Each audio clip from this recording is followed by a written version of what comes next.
For those of you who don't know me, my name is Allan. I'm part of the leadership team here at Embrace, and I'm going to be speaking to you tonight in the second part of our series called Church Without Walls. Paul Saxton, who's not here tonight, kicked us off last week.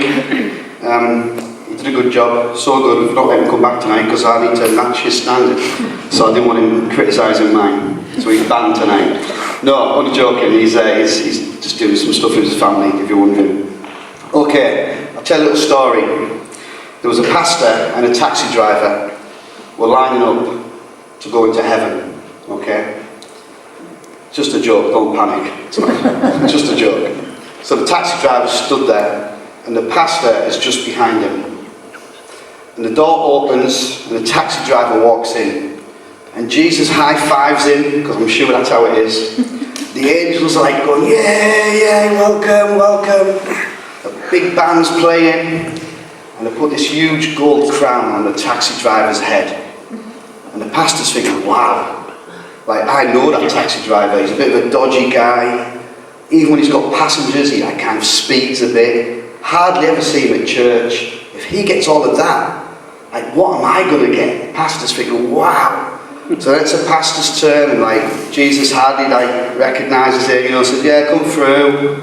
The angel's just like, oh hi, no big deal, no big fanfare. Gets like a little wooden crown, and the pastor's really not happy with this. In fact, being British, he determines to write a strongly worded letter to Jesus. So he says, I know I don't want to get off to a bad start in heaven, but like, how come the taxi driver got this great big fanfare, gold crown, big celebration? I got like barely nothing.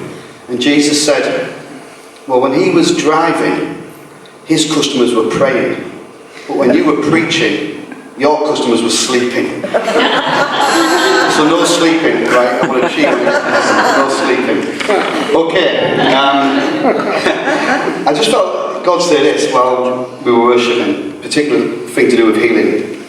And I just really want this to sink in. So it's not really part of the talk yet, but I just felt God say this. For those people who don't believe in me, he said, if I heal someone tonight, will you choose to follow me? So if you don't believe in him, if you don't believe in God, I believe he's challenging you. I believe he's saying to you, if I do something miraculous tonight, will you follow me? And actually I believe he's saying to those who do follow him, who already follow him, and if I choose not to do something miraculous tonight, will you follow me? Will you still follow me? I'm just going to leave that with you. So tonight's title is Jesus Calls His First Disciples. So this is a story that happened in real life about 2,000 miles away and about 2,000 years ago. But throughout the story, we're going to make it relevant to Darlington, to us right now, where we live in the 21st century. Otherwise, what's the point? Okay? And at the end, I'm going to give you an opportunity to become a disciple of Jesus, if you're not already. And by a disciple of Jesus, we just mean a follower of Jesus. So if you're sat here now thinking, I don't know if I'm a follower of Jesus, or maybe you do know, you're definitely not, I'm going to give you the opportunity to become one tonight. Now, I'm going to start reading from Mark 1, okay, which is a book in the Bible, in the New Testament, and it's one of the books we call a gospel. Okay, so there are 4 gospels, and the gospels are just basically 4 people's versions of Jesus' life, Jesus' death, and Jesus' resurrection. Okay, and gospel means good news, because Jesus was good news. Jesus brought good news. And the 4 gospels, you've probably heard of them, are Matthew, Mark, Luke, and John. And Mark was actually the first one to be written. We think it must be Matthew first, but in terms of time order, Mark was actually written first. The Bible puts them in a different order for reasons which I won't go into right now. And the reason I'm going to read from Mark first is much of this series is based in the book of Mark. So I'm going to read that, and then I'm going to move on from that, and I will explain why. If all of this is a bit new to you, a bit strange, it doesn't matter, don't worry, we'll just keep explaining as we go along. So this is what it says, Mark. As Jesus walked beside the Sea of Galilee, he saw Simon and his brother Andrew casting a net into the lake, for they were fishermen. Come, follow me, Jesus said, and I will send you out to fish for people. At once they left their nets and followed him. When he had gone a little farther, he saw James, son of Zebedee, that's just a great name right there, and his brother John in the boat, preparing their nets. Without delay he called them, and they left their father Zebedee in the boat with the hired men and followed him. Now you might notice that's in Mark chapter 1, so that's very early on in Mark's account of what happened. And the reason I'm going to stray away from Mark's version of events is not because it's not accurate, it is, but I just want to put some more context to what happened there. And you can find more context in Luke's version, alright?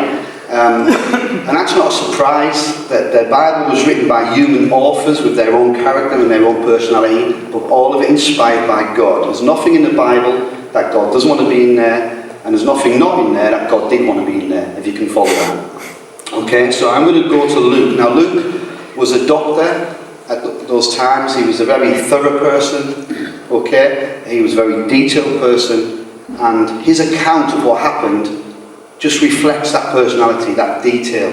And in fact, Luke tells us that when he wrote this, he wanted to give a very accurate historical event.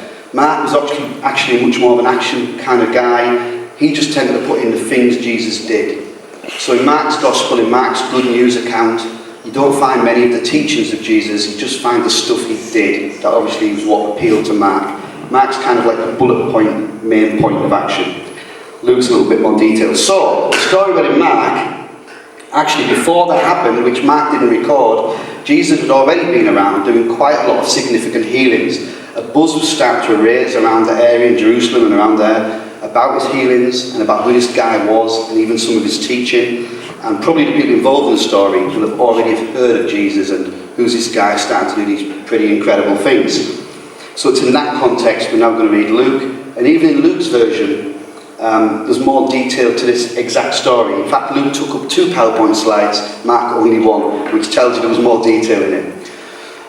And Luke got to his story in chapter 5, okay, which tells us more detail, doesn't it? So one day as Jesus was standing by the lake of Gennesaret, which is part of the Sea of Galilee, okay, so Mark, just big picture stuff, Sea of Galilee. This lake was part of the Sea of Galilee. Right there we can see Luke giving that extra precision. Okay? The people were crowding around him and listening to the word of God.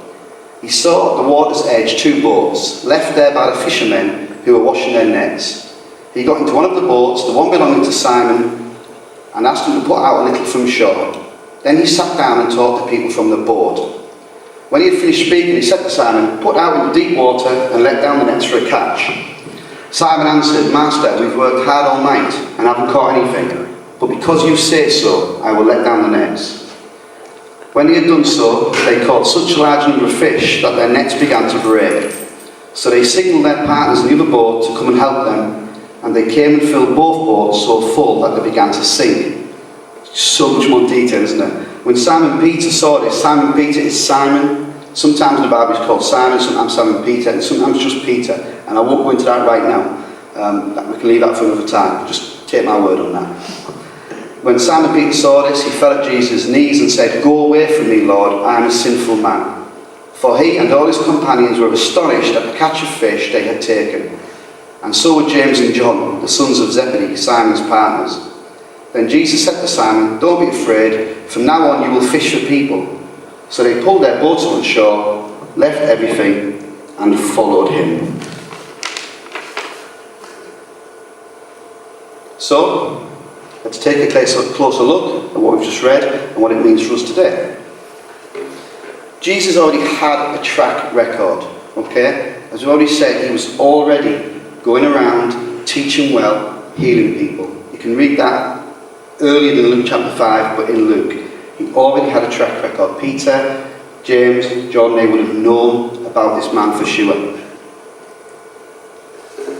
And Jesus went to them. He went to them. Did you notice that? He wasn't in a church building. He went to them. He was preaching on the beach, on the boat. He went where people were. He went into their places. And as a church, we so believe that. You know, we love church. We love gathering together. But we're not just people who want to meet on a Sunday, have a nice old time, and let the world just go on unnoticed that we even exist. That's not what we're about. As a church, we so want to do what Jesus did. He went to them. He went where they were. That's what we're going to do. Jesus knew exactly who he was. Jesus knew who he was. He knew he was the Son of God. He said to those early disciples, those first people who decided to follow Jesus, he said to them, follow me. Not join me, not be part of my team, not come and work with me, but follow me. He's the boss. He's in charge. He's the leader. He does us good when we follow him. He knows that. Jesus isn't afraid to step up and be the leader. That's the role he's been given. He is God in a body. He knew exactly who he was.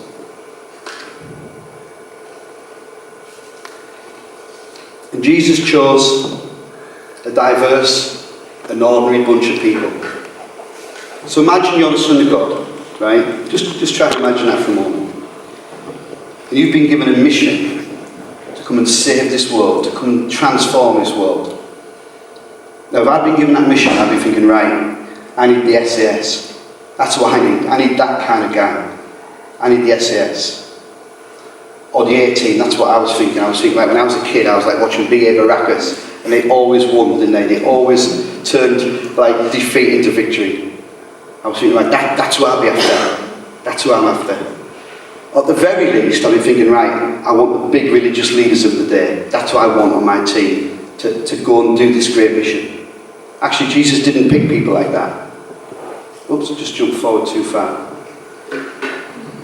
He just picked a diverse and ordinary bunch of people. Some of them were richer, some of them were poorer, but none of them were the kind of people that were like celebrities or famous, or even particularly brilliant at what they did. He picked fishermen, he picked tax collectors, he picked political activists. That's very topical, isn't it? The election and everything. In fact, the truth is, he picked people like you and people like me. And how did they respond when Jesus said, follow me? Well, they were willing to give him a chance. They prepared to give Jesus a chance. They were open-minded enough to even consider that he might be worth following. You know, I've got some friends who I love dearly, really, really good friends, but they are just closed to Jesus. It's just a non-starter. They will not even consider evidence. They will not consider reasonable debate. They've just decided that's it. No, it can't be. It just can't be.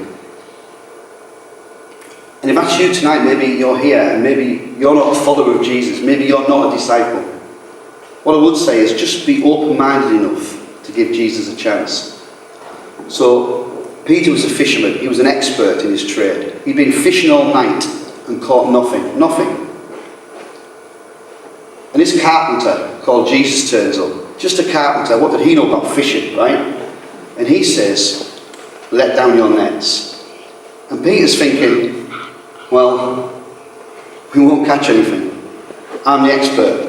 I've had an expert team with me, another team of fishermen with me, who are equally expert. We're not going to catch any fish. We know what we're doing. We tried all night. None. But they'd heard Jesus speak. They'd heard rumours about what he could do. And Peter says, well, because it's you, I'll do it. Now Peter was, as we read on the story through the Bible, you know, Peter often had big doubts, serious doubts. He wrestled with doubts throughout, even though he was with Jesus for 3 years. You know, in the flesh, he wrestled with it. He wrestled with doubts. So I've got no doubt Peter had doubts, thinking, well, okay, I'll drop my nets, but what's the point? You know, even when we're praying for healing, we can be like that, can't we? Okay, you know, I'll give it a go, but in the back of my mind, I'm thinking, I can't see it somehow. But they were willing. They went, okay, I'll give it a chance. If that's you, I just encourage you and urge you to give Jesus a chance tonight if you never have. And of course, Jesus delivered. Jesus delivered. They had such a catch. It didn't just fill one boat, it filled both of them. So much so that actually the boats were on the verge of sinking. We read that in Luke 5 just there. And Peter's attitude changed. Now, he called him master to start with. He had some respect for Jesus. He recognised Jesus was probably a fine teacher, but maybe nothing more. But then he saw firsthand a miracle of Jesus. He saw firsthand, and suddenly Peter's attitude changed. This guy is not just a good man, but he's the God man. He's not just master, but he's a Messiah. Now, Peter might not have fully understood everything at that point. I don't think he did, about who Jesus was. But he certainly knew he was more than just a good guy, more than just a good teacher, more than just an inspirational speaker. He knew he was more than that. He knew there was something of God about him. Jesus hadn't changed. As we've already said, Jesus knew he was the Son of God. Jesus has always been the Son of God. But Peter changed. Peter realised he was dealing with someone special here. And he knew he was worth following.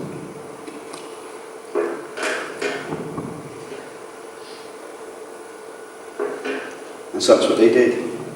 They were obedient. They were obedient. Now listen, if I just read Mark's version to you tonight, basically Jesus turns up, sees 3 fishermen and says, "Follow me," and they say yes. I wouldn't do that. We know that's not real actually. We know there was much more to it than that because we've read Luke's version. And we bang on about Jesus a lot. Sue's already said that, we do. But not for no reason. And we're not asking anyone to be obedient, to make that life-changing choice based on nothing.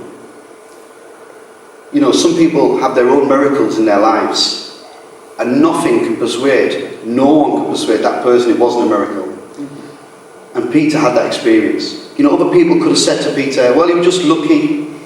There just happened to be a huge shoal of fish going past at that point. Maybe Jesus saw the fish and took his chance. Peter knew that what he'd seen was a miracle. That this wasn't just the master, this was the Messiah. There's things happen in my life and people can try and write them off as coincidence or chance or whatever. But actually there's things in my life that I know were only God. And we're a church that wants to have lots of only God moments. Only God can have done that. We base our lives on this. So we're not asking you, if you're not a follower, to be a follower based on nothing. There's good evidence. Listen, I just want to give a plug for something called the Alpha Course. We're starting an Alpha Course in July. We're not doing it in June because I think most of us are having a holiday at some point. But in July we're going to do an Alpha Course. It's going to be about 10 weeks. Very informal, very friendly, probably the week chief, which is always a great place to have a pint as well.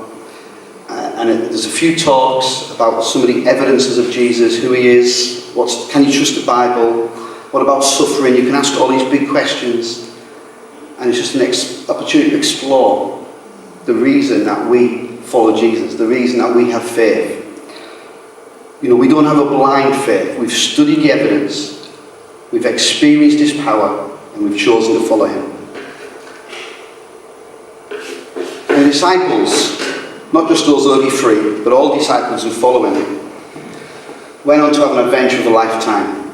That's the good bit. Woohoo! Adventure of a lifetime. They were with Jesus when he healed people. They were with Jesus when he literally raised people from the dead. And then after he'd ascended and gone to heaven, they did those things themselves. They prayed for people and saw them healed. Some of them raised people from the dead. Now that's an adventure of a lifetime, isn't it? Who does that? What did you do at the weekend? I went to football and raised someone from the dead. I can't wait to be able to say that to someone. I have prayed for people and seen them healed. I've not yet raised someone from the dead.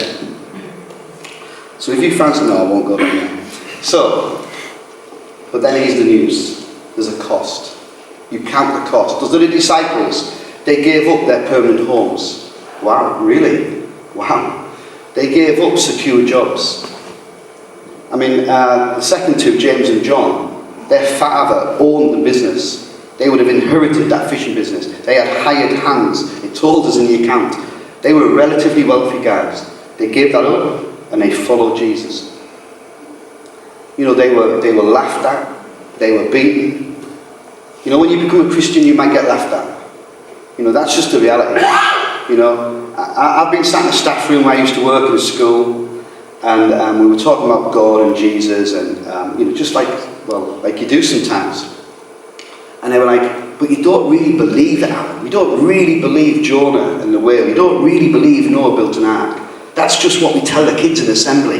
You don't really believe it though. And I'm like, I really believe it. I really believe it. I've staked my life on it. And they just couldn't get it. And some of them just, laughed.